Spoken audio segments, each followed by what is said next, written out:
up until this point, I had to tell you guys what a 0 was in order to start using your synthetics. Okay? So you had to be able...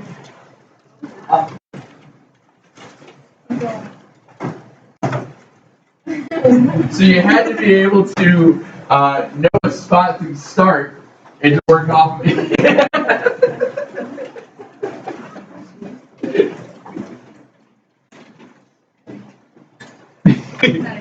So thanks, appreciate it. We had to give you guys a starting spot to know what 0 was to start working your way out of it. Now, today, we're going to start to figure out what do you do when you don't know where to start. We have to start finding zeros. So what's going to happen is, we'll take an example like this. I have f of x, our function is x cubed plus the 2x squared minus 11x minus the 12. Right? And in this case, it is a third degree polynomial, which means how many zeros could it have? 4. 3. It has how many terms? 4. There's your 4. And whenever we have 4 terms, that's when we would try to see if you can factor it via grouping. So this was something you have seen in the past that only thing you knew how to do was tails, it was down up, and you knew that your y-intercept was at -12. That's really all you were able to do it up until this point, unless I told you a 0 to start factoring it. Well, what do you do when you don't know zeros? We have to find them. And there's a rule for finding your rational zeros. Now, we're talking about rational zeros. Rational zeros are all the zeros that aren't imaginary, which means you could still have imaginary zeros, but there's other ways to find those. And we whittle our way through it. So there's this huge, long, big, giant, ugly theorem that we never worry about writing out because it's stupid. Basically, it stems from big, giant polynomial has integer coefficients at the factors of the constant divided by the factors of the leading term.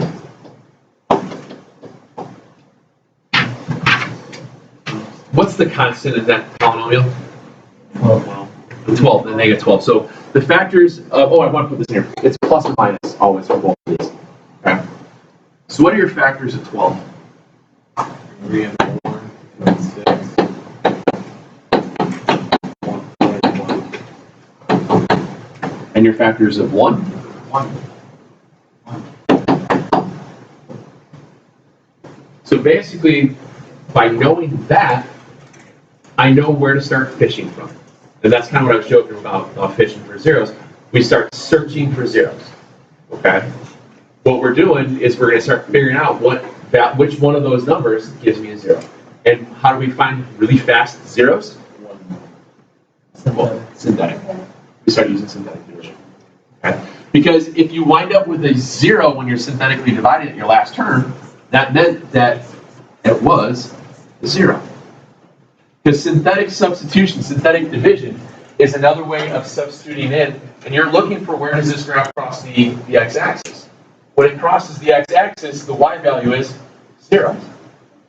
When you synthetic, whatever number here gives you a 0 at the end, that meant it's a 0 of the function, which means you know its term. That's where this all comes from.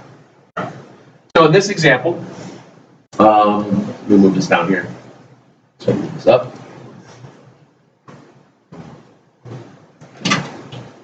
We knew that we would start with our plus minus all of this over plus minus that. Third degree polynomial should have 4 parts in its sequence when we synthetically divide. Do we have all 4? Yep. So we just start writing it out. And we just go over our coefficients. 1, 2, negative 11, negative 12. And as we start to think about it, you have, 3 total zeros that we're going to have, but you have 1, 2, 3, 4, 5, 6, 12 possible zeros. Okay? Which means we just have to start pick one to start guessing with. Start at 1. When you synthetically divide with 1, or what is the first thing you do? Bring it down. Multiply, add, multiply, add. Is it going to work? No. No. And this is where you're going to use an eraser. Okay. So as you go through, you'll probably not have to solve the entire synthetic operation. You might notice right away that you're not getting an answer. Would that cross off one? No, because you know it doesn't work until you just go to -1. Oh. I know one's not going to work, so I just erase, and I try -1. And then I do the same thing with -1. So multiply, add, multiply, add, multiply, yay! Now, trick was, when I found a 0 using synthetic, what did I do with that value out of there? What did I do? I circled it, right? There was a reason I was doing that, because that is a 0. So now, when I do this method, I'm going to add another little quirky thing to it. We circled our 0 at -1. If our 0 is at -1, what's the term that created the -1? X plus 1. So I'm going to start a list over here of my terms. So it's x plus 1. All right. This dropped a degree, didn't it? That means that's now x squared x and a constant, right? Could you try to factor that? Yes. What times what's -12 you add together to get +1? 3 and 4, but which one's positive, which one's negative? 4 is positive. So you get, where are your zeros? -1, -4, and 3. Using synthetic division is going to drop degrees for you to find zeros really, really, really fast. Okay? Oh, okay. How often do I have to go through all of those numbers? Usually, you probably will find your first 0 within the first 3 or 4. If you don't, then sometimes you'll start to see, you'll recognize, after a while of doing this, you'll start to recognize some patterns. You'll start to realize, wait, that 1's not going to get me that far if I multiply it out. The numbers towards the back end are too big. So then you might skip a couple. You could get fractions, because if we have a fractional 0, if our 0 was, well, for example here, if 5x plus 1 is the term, what's the 0? -1/5, correct? So that's the 0. So that's how you generate fractional zeros, because this fractional 0 had a term of 5x plus 1, working back to the 4. Okay? That's how this is going to go. Now, third degree ones are pretty quick, because it automatically drops you to a quadratic. Once you get to a quadratic, if you can't factor it, what could you use right away? You could continue to use synthetic, but you can always use quadratic formula. Anytime you get to a quadratic, I stop doing this method just because it kind of gets too tedious actually at that point, because it should be quicker the other way. It's either going to be factorable or quadratic or both. That's made up a word. Oh, yeah. Living the dream. All right. Okay. Once again, if I look at number, wait, this one did. All I want to do is list. Okay, we're not going to go through on this one. On number 4, what are my possible zeros? What do I have for my tail? What's my constant? 56. What are your factors in 56? We have a plus or minus 1. Does 3 work? Do you remember the rule for 3 again? No. Rule of 3. Add them. What's 5 plus 6? Is that divisible by 3? No. Therefore, that's not. Does 4 work? Yes. 4 and what? 14. Good. What's the next one that works? 8. 8.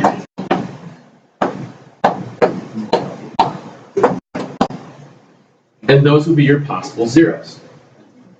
Remember, you're just listing factors like you have all done in the past. Yes, sir? Wait, what's up with bottom part again? It's just the leading term coefficient. We're going to do an example here that has one that's not 1 here. Okay.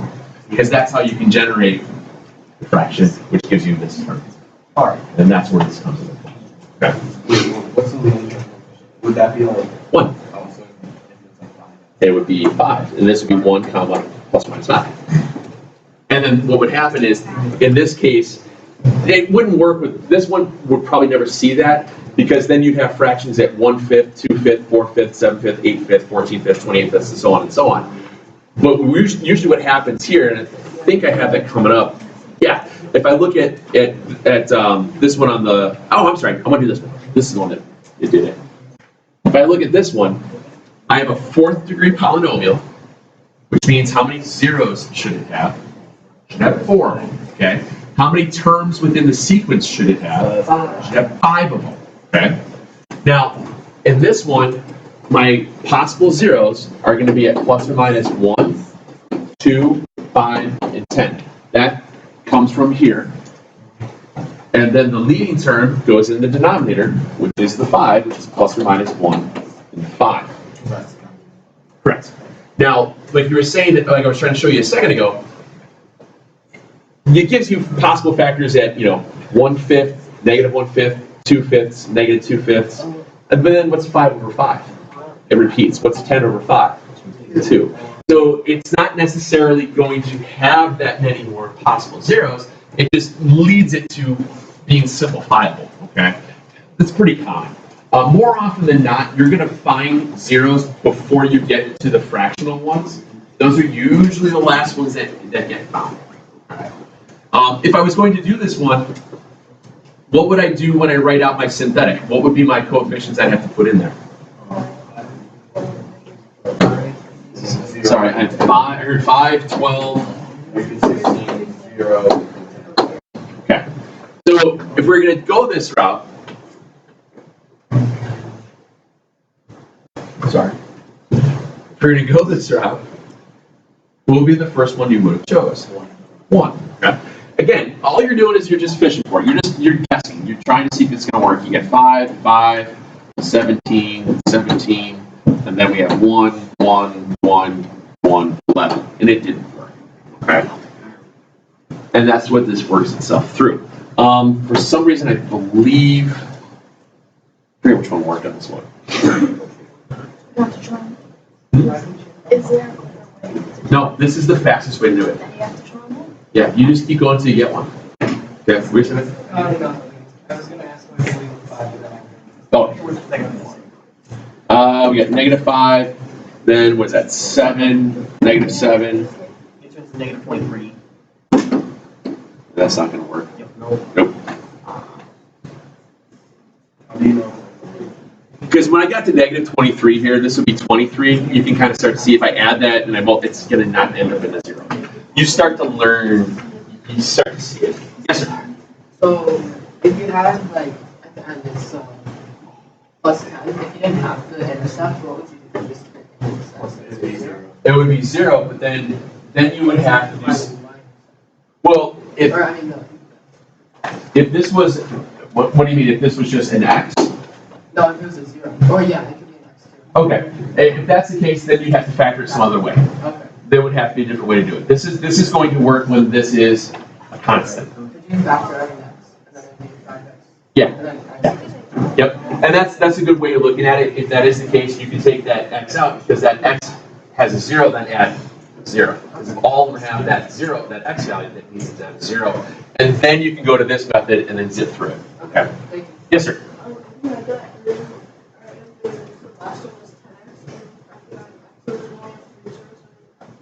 It would, it's still, you still have total of 4, but you took one of them out, so you're down to having a 3rd degree one at that point. You have 3 left behind. Okay. I'm pretty sure that this was the one that I almost screwed up big time in first hour, because this was a problem that I got from the book that said just list them, not actually solve for them. So this one I'm pretty sure didn't solve itself through anyway. So I'm going to go to one that actually works so you can see what happens with that leading term coefficient, okay? If you find one that never works, it should. I mean, because this one was a problem that said list them. We listed them. It doesn't necessarily mean it didn't work. What that just means that it, no, well, that just means, well, that what we mean here, there's a solution that's just imaginary. You don't know how to find imaginary roots with upper degree polynomials. is. That's not something we do, especially if you don't know what a rational root is out front. Okay. What's your one here? Yeah, let's do. Is it this one? Crap, I forget which one it was now. Is it? Oh, I'm forgetting. I am forgetting. Oh yeah, let's do this one. We'll do this.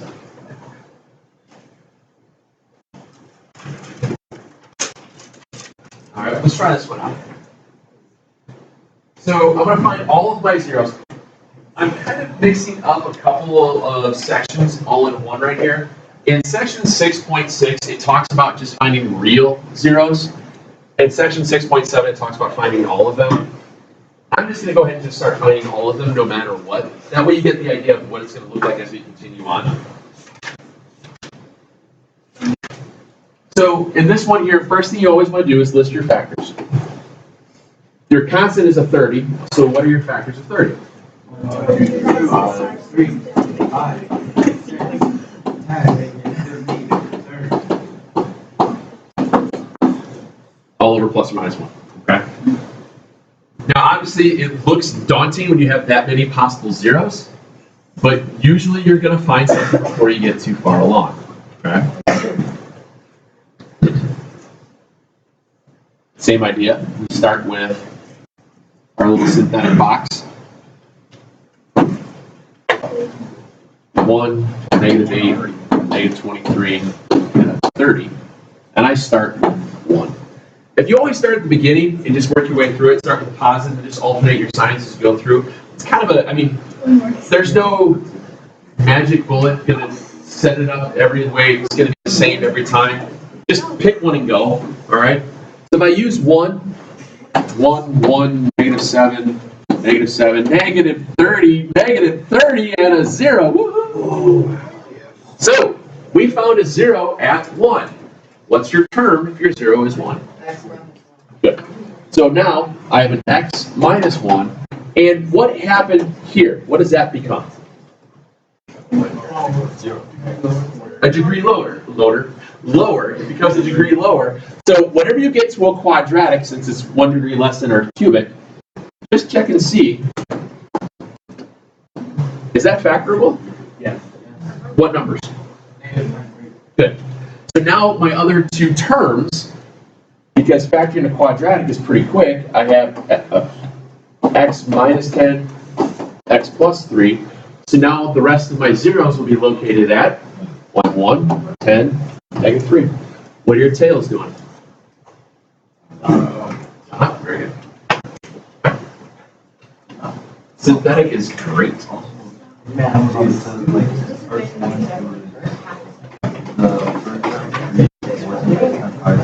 got to rewrite it. Oh, no, it's set in order. I said you always want to be set in order.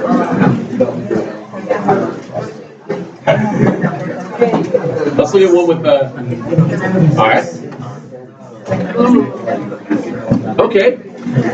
Let's look at one that has that leading term coefficient. Again, I want to set this up so that way we're going to find all of our zeros. All of them. So my suggestion to you, as you are writing these things down, I would automatically rewrite it with placeholders as I'm putting down the function, so that way when I go to put in my synthetic, I know where to put my placeholders. Does that make sense? This being a 5th degree polynomial means how many terms should it have? 6 of them. This one only has 4, which means it needs how many placeholders? 2 of them. So as you're writing them down, I would have written this down as 3x to the 5th plus x to the 4th plus 0x cubed plus 0x squared minus 243x minus 81. By doing it that way, it's helping you see where they're going to wind up at. Okay? What are your factors of 81?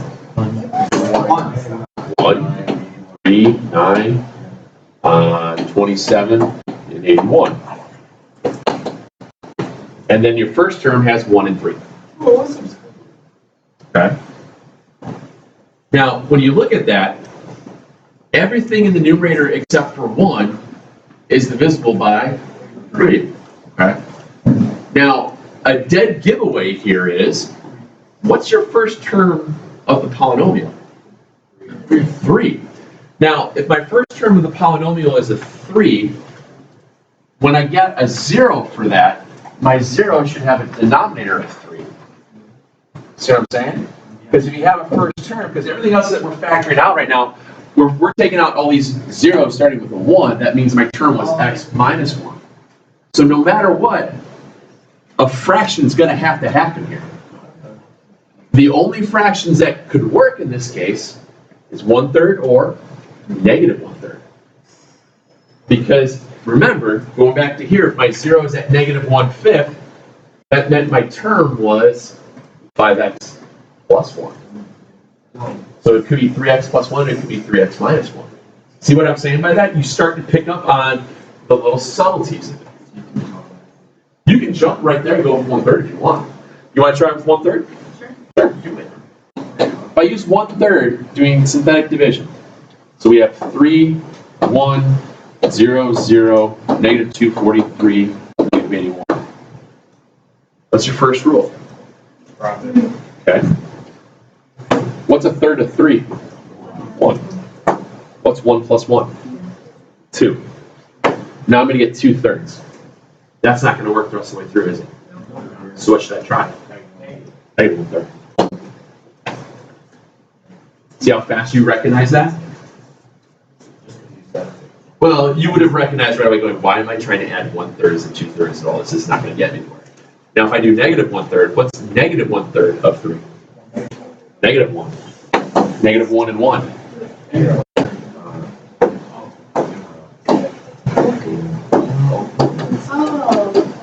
What's 243 divided by 3?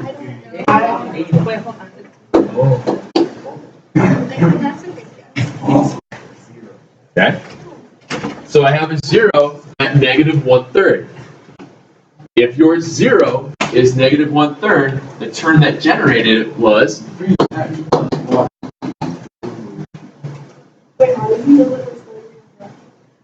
So when you go back to thinking about how you multiply stuff out, when you have terms,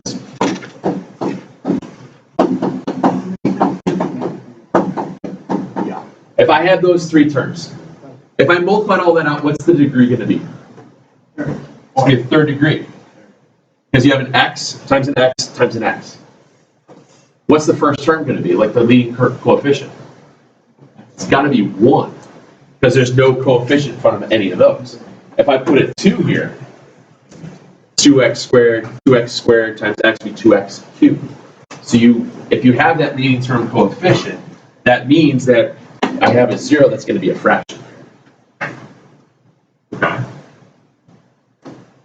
So here we have that 0 that's the fraction. This is dropped in a degree from, what is that, x to the 5th to x to the 4th. Now, here, we have 3x to the 4th minus 243 is 0. What's your first rule of factoring? Try again. Bottom 3. GCF. If I take out my GCF here, all I'm doing is taking out the 3, right?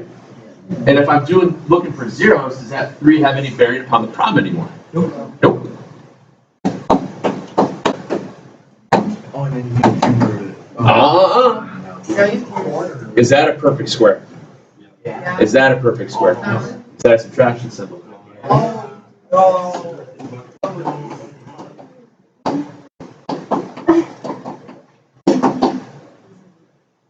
What are your zeros off of that?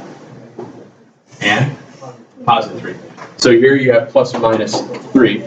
What are your zeros here? You can't. You can. Oh, plus or minus 3. Very good. Plus or minus 3i. Okay? So the idea here is we could have started anywhere with this problem to get to that. Had we started this problem with 1, we wouldn't have had a 0. We would have gone to 3, we would have found a 0. We would have tried negative 3, we would have found a 0. Then we would have had a different polynomial. All you're doing is you're factoring out different values each time you go. Okay? It's kind of like, it's kind of like the old-fashioned factoring tree. If I say 120 and I want to break that down to all of its prime factors, does it matter where you start? No. I can start at 12 and 10. And then I can break that into 2 and 6. Bless you, 2 and 5. This goes to a 2 and a 3. So you wind up with 2 times 2 times 3 times 2 times 5. No matter what, you're going to get to those those factors eventually. It's the same thing with this, because does the order matter which you multiply something? No. Sorry. So how do you remember this? Again, when you have a leading term coefficient that's not 1, that meant that the term had to have that part. Okay? It's something that you'll start to learn as you do. You've only done it once. So when it's not working, You know the fraction's not going to work.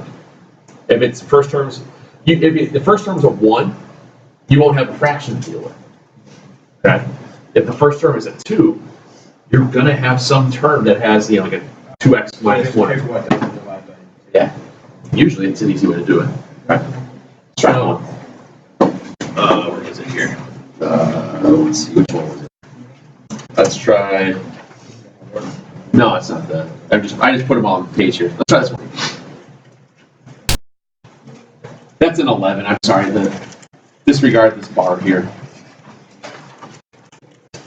So you have 3x to the 4th, 11x cubed plus 11x squared plus x minus 2. Okay.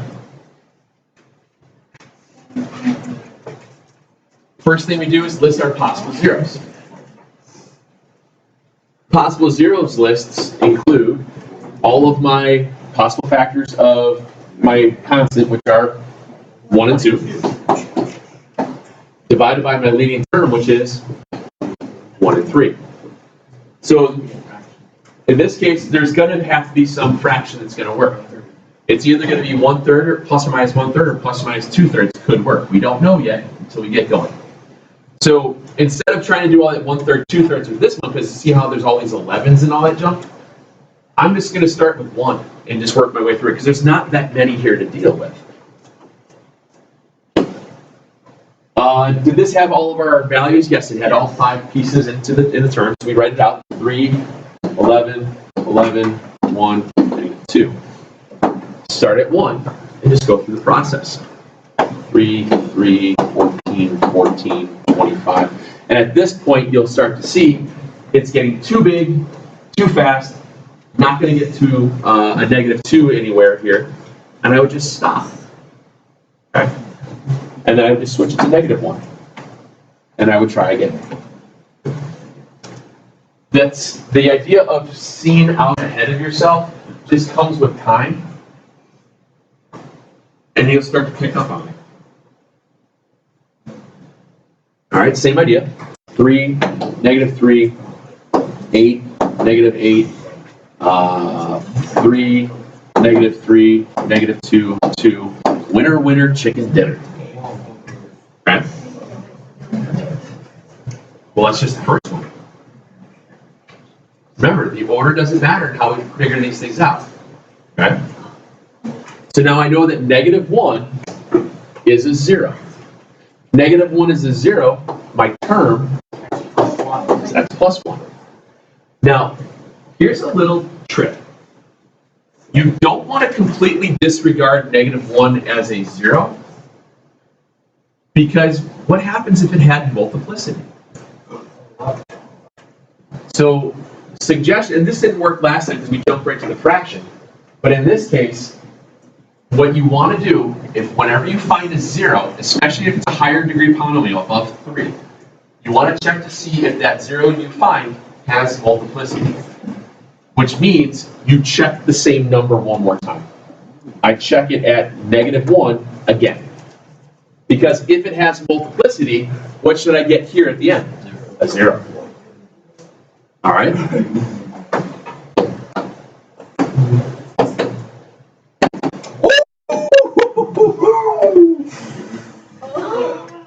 There's a reason you did that.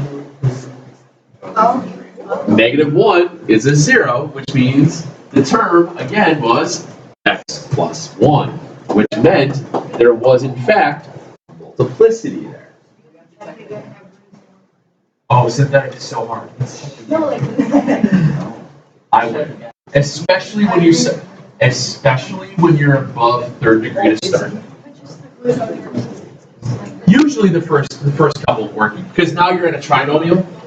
Now you're at a trinomial. I mean, if you wanted to do it one more time, it only takes a second. Here at 3, -3. Oh no. Womp, womp, womp, womp. All right. So now remember, we've continually brought down our degrees. We've taken out 2 terms, so we've taken 2 degrees off, which means this is now a trinomial. So this is 3x squared plus 5x minus 2. What times what is -6 that you add together to get +5? Bless you.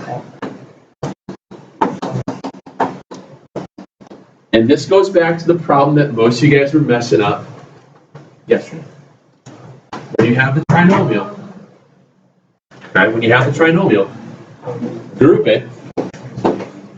There's our x, 3x minus 1. Take out our +2, and we're left with a 3x minus 1. Our 2 other terms are then 3x minus 1 and x plus 2. So we bring these guys, add them to our list. There's our 4 terms for our 4th degree polynomial, which means our 4 zeros are at -1, -1, 1/3, and -2. Okay. Now, is there any rule that states that I cannot, that I have to go to the trinomial here? Could I keep going synthetic? I can keep going synthetic if I want. But anytime I get to a trinomial, I know how to factor those. Especially if it's a higher degree one, that trinomial might not be factorable. You might have to use quadratic formula and get imaginary roots. Okay? And that's fine. Yes, sir?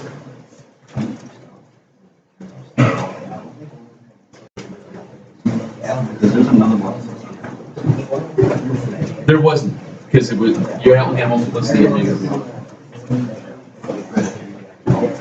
And if I try it one more time and it didn't work, then I know it's not going to be more than 2. Then you have multiplicity of 3. Okay. Yeah, I already erased, but yeah, no, I think it got us to a negative. This was a -2, so it would have been -4. All right. Try this one then. Where's the other one here?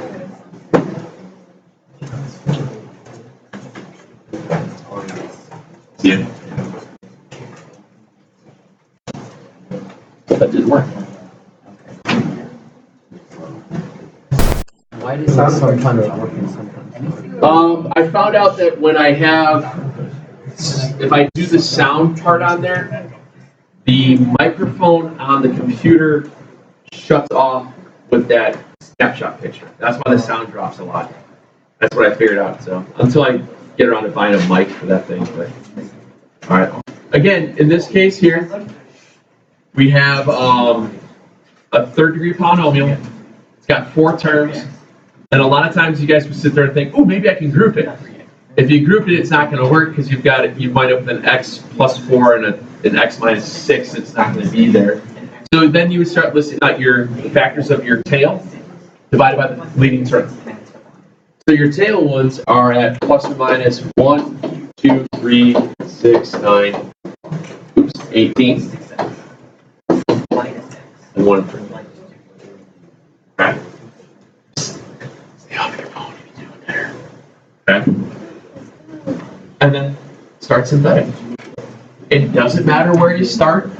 I always suggest start at the beginning and work your way down because using 1 for synthetic division is kind of easy. I hope. But for this, we probably have a fraction. Yeah, because you can see they're all divisible by by 3. So we should use 1/3, 2/3. If you want to try and do that first, that's fine. Actually, I was just gonna say, if you wanted to, you could factor out a 3 to begin with because you're getting rid of the zeros anyway. You're just finding zeros. If you got rid of a 3, you'd have x cubed, 4x squared, x minus 6. So then this would cut this down a lot. You can if you want. But you found it at 1 worked, right? You guys just said 1 worked? All right, just use 1 then. So if you don't see that, it's okay.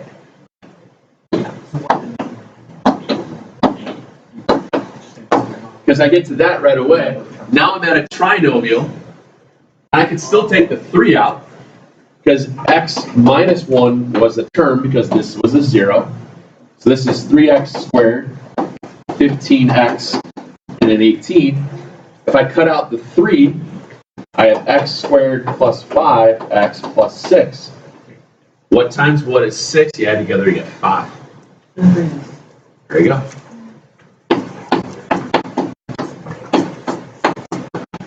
So your zeros are at 1, -2, and -3. Synthetically dividing to find zeros is ridiculously quick. Yes, sir? The terms are. Oh, yeah. The terms are positive because it's plus plus. I just pulled out the 0. Oh, yeah. Okay? And then as we build. Yes?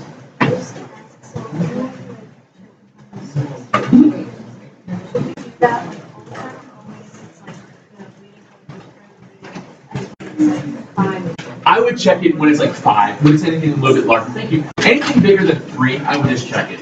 Because.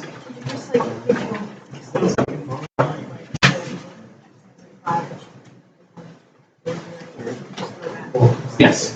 Yep. That's a nice way to check yourself. Yep. Especially if you've got 4 zeros, that means you're left with a linear, isn't it? Yeah. Which means there's your coefficient, there's your constant, there's your term. Yes, ma'am. Since it's a constant, we just factored it out.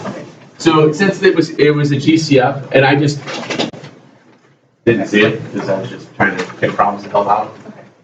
But yeah, I would just get anytime a GCF, no, sayonara, sucker. Yes, sir. What's that? Yeah, in this case, because they were all divisible. If they were all even, I'd get rid of the 2. I just was getting ahead of myself just reading. Do those 6. They're the PDF. I was going to kind of mix things together with the 2 sections, but I realized today, well, let's do, this is out of 3-7. I'm sorry, 6-6. I don't know, whatever page it is. Yeah, section 6-6. And then there's 6 of them. I want you guys to find all zeros, which means there could be imaginary zeros. So when you get to a quadratic, you might have to use a quadratic formula. All right. The problems they were asking you in the instructions were to just find all the real zeros. We might as well start practicing getting them all anyway.